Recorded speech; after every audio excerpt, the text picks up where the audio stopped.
You think you a Hebrew, Native American, Aboriginal, Moorish, bro?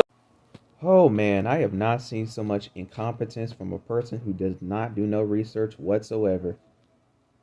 It's ridiculous. When all you have to do is pull out resources such as Brazil and the Brazilians, how the Moorish people, particularly in that part of the Americas, was here before anybody else. Though that's the indigenous people that many American Indians were talking about. I'm still wondering, like, have you even bothered looking at the House of Representatives and resolutions in terms of this subject matter? Like, look at the annexations of Texas of January 3rd, 1845, where the Mauritanian Moorish people were already over here as copper colored Americans, along with their associates with the Indians. Did you find that resource yet? And now that my people are starting to wake up to realize that they were Moors and Indians on these particular continents in the Western Hemisphere, here you go, trying to bash them because they're trying to accept the fact that they were not slaves at all in any given shape or form by any European colonialists.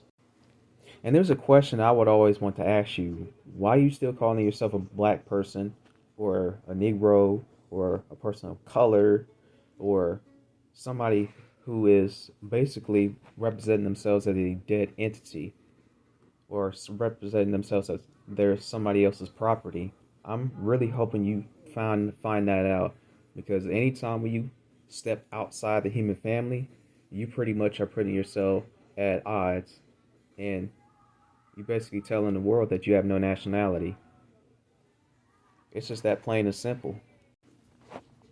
Because as far as I'm concerned, the Aboriginal and Indigenous people that's in North Central South America have already gotten recognized by the federal government that is in the jury Republican form of what the government's supposed to be, have already been nationalized, and they've gone back to their tribes of where they're supposed to be.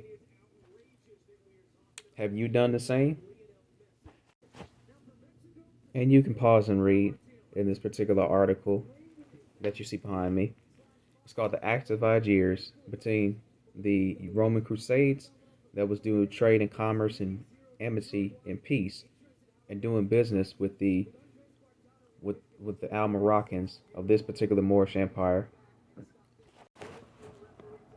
You can pause and read that. This is talking about the bloodline of the Israelites in the Americas. And these are Moors and Native Americans sharing a heritage with each other.